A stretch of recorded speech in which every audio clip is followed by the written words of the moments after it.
The penultimate episode of Secret Invasion sets up an explosive finale, but what is it actually setting up?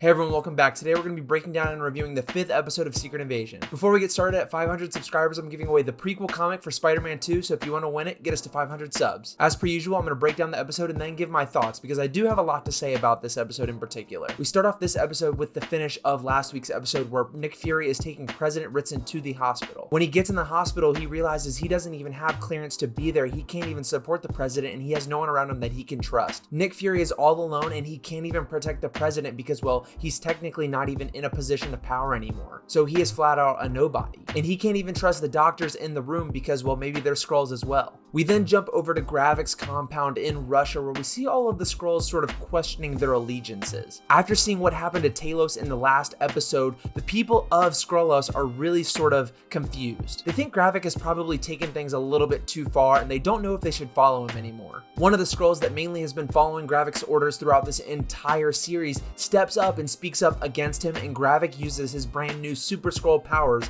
and kills him. An ultimate power statement showing he's in charge, he's in control, and he cannot be stopped. He then contacts who we believed to be Agent Rhodes, but we find out is actually a Skrull. There's been a slight change of plans, and this was a little bit confusing for me as a viewer. From my understanding, Gravik wants the Skrulls to be attacked at their base to make it look like the United States has struck on Russian soil. Yes, this will cause World War III and cause the Americans and Russians to fight each other and have the Skrulls eventually take over the planet, but they're killing all the Skrulls in the process. Gravik has been completely radicalized here and has lost his own way and his own beliefs. He's willing to do whatever it takes, even if it means the innocent lives of Skrulls being lost. And well, his people just are not down with that. Back in the hospital, Agent Rhodes, who is a Skrull, meets Nick Fury in the lobby. Rhodes thinks everything is completely fine, but Fury actually knows he's a Skrull and calls him out. The fake Rhodes makes threats against Agent Fury, and we have all of these soldiers aiming down weapons on him, letting him know you better not get in our way. Which, yeah, they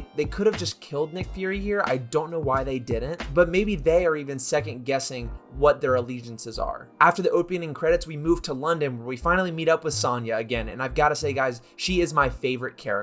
She goes to the office of the Prime Minister, who we know is a Skrull but is pretending to be human, and she basically interrogates him. Her wordplay, her dialogue, everything she does in this scene is just so perfect. I love her character, I love her personality. She basically outs him as a Skrull, knowing that people in high positions of power are Skrulls, knowing the plot to potentially have World War III happen, and she tries and stops it. She shoots this guy and lets all of her security detail know that, yeah, this isn't the guy you think he is. Her interrogations really remind me of the old school Nick Fury mixed with some of the Black Widow elements. Very smart, very tactical, but very lighthearted and quippy at the same time. Back on Gravik's base, there is a mutiny forming. All of the citizens, all of the Skrulls in this place are going to turn against Gravik. And while a few of them get a good few punches in, Gravik uses his brand new Super Skrull powers and takes him out with no problem. He then straight up assassinates the Skrull that we saw in the very first episode who arrived at Skrullos, putting the final nail in the coffin, showing that he has completely lost his way, even though he had lost his way already. Yes, he was bad before, but now he's just completely out of control. Nick Fury then meets up with Gaia to talk about Talos and what has happened in the past few days. Of course, he apologizes to Gaia for the passing of her father, and she just realizes that, look,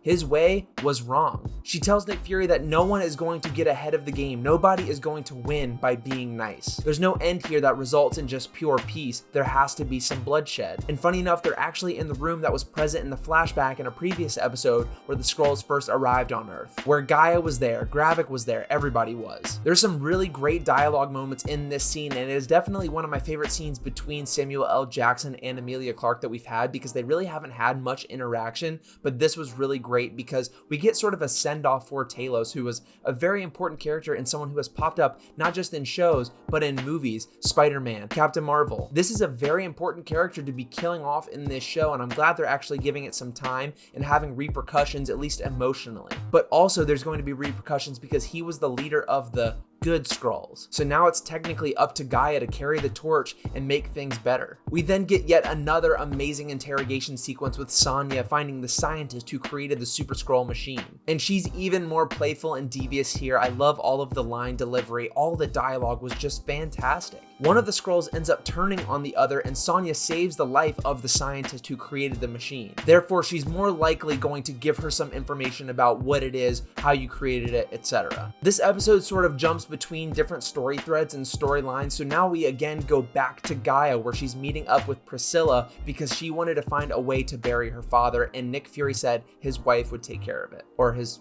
former wife? His ex? I don't know. Agent Rhodes then meets up with the president, and we don't really know what happens here. I had sort of an inkling that the president who was on the table wasn't actually the president. Maybe it was somebody else. Maybe it was a Skrull. I had a theory while watching this that maybe Talos actually shapeshifted into the president for this moment. And then there was another Skrull who shapeshifted into Talos who actually died. But I don't know if that's happening here because Rhodes is telling the president about the fact that World War III could possibly be starting at any moment, and the president's face is just in complete terror and shock. The whole goal of Rhodes being a Skrull is having the president make this harsh decision, this very, very important decision to strike on Russian soil to cause the war. But it cuts away and we don't really find out. We then get a conversation on the phone between Nick Fury and Gravik where he discusses something called the Harvest. Now the Harvest, we do find out what it is later in this episode, and it is essentially the DNA and blood of the Avengers. And another really cool Easter egg, the pilot of the plane that Nick Fury is currently on is the same pilot from the Black Widow movie.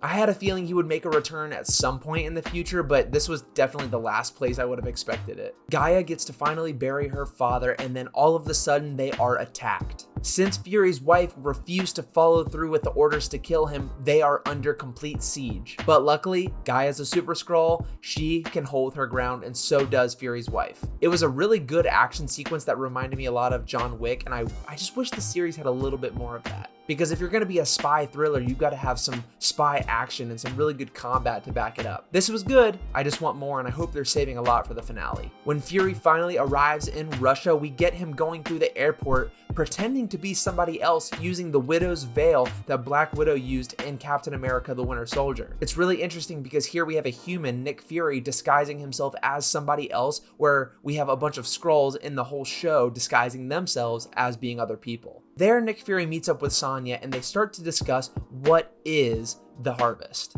Fury explains that over the years he has managed to harvest and sort of pick up the DNA from various Avengers and put them all together in a safe place. The only problem is that over the years, people who pretended to be human also saw this happening, and that is why Gravik is after it. He wants the DNA of the Avengers to heighten his Super Skrull abilities to become something greater. We then get an answer to a question, and I don't know if I'm really satisfied with this because I know the real reason. Sonya asks Nick Fury, why haven't you called the Avengers yet? And yeah, I think the best answer technically is because the Skrulls could immediately turn into them, but here the reason he gives him is it's personal, which seemed very, very cliche to me. And I get that it's personal because this is all the mistake of Nick Fury and he wants to write it himself, but saying it's personal, it just felt kind of cheesy. Because then of course he goes into the little gravesite thing he has, he finds his eye patch, he gets his old coat, and it's supposed to be a super nostalgic, oh yeah, this is gonna be awesome moment. But for me, I do think it kind of fell flat. We haven't really had the moments of growth with Nick Fury this series. He's been this old man who's lost his way the entire time, and we haven't really even had moments where he has sort of changed. He's been badgered on, he's been talked down to, everybody is just thinking he's this old retired man. So for him to now here just say, I'm back at the last episode feels sort of annoying. Because we have one episode left, and this episode, again, like last week's, was only 30-something minutes long. And after you take away the recap, the opening credits, the post-credits, and the actual credits, there's not much episode here. Do I like this show? Yeah, I really do. It's very entertaining. It's a slow burn. It's different than anything the MCU has done, but I think it would have benefited from at least 2 more episodes. Because while it is a slow burn, it's moving pretty quickly. But with that being said, I think this could be an insane finale. Samuel L. Jackson himself has said that people are not ready for this finale, and I'm hoping that they really amp up the danger and the stakes and really put on the line the future of the MCU. Because from trailers, we know that Nick Fury is going to be in Captain Marvel 2, or The Marvels, and I'm assuming Gaia is going to be in it as well. But yeah, that's the end of the episode. We see Nick Fury put his eye patch back on, he gets his coat, he's ready to fight, but where is this gonna go? Of course, Gravik wants to find the harvest and become sort of the Super Skrull, but is that going to happen? I think we are going to actually see it though, because this is a superhero show and we're going to see some superhero stuff. But we kind of know that Nick Fury makes it out of here alive. We kind of know that Gravik is probably not going to be in the picture. And he's one of the villains where I normally say, oh, I don't want them to kill him off, but I would actually not mind if they did. Down below in the comments, let me know what you think is going to happen in this finale, because I'm really clueless. And I think that's a good thing. It's really annoying when you can sort of predict where a show is going. And this show has done a good job of subverting expectations, but it's also been just kind of odd in the sense of pacing, in the sense of scenes. Maybe editing has something to do with it. But one thing that I do really want 100% from this finale is I want questions answered. How long has Agent Rhodes been a Skrull? Because if he has been a Skrull during the time of Endgame and Falcon and the Winter Soldier, it's going to make a lot of people mad, and myself included. Kevin Feige has said that War Machine has been a Skrull for a while, at least in some other aspects of the MCU, so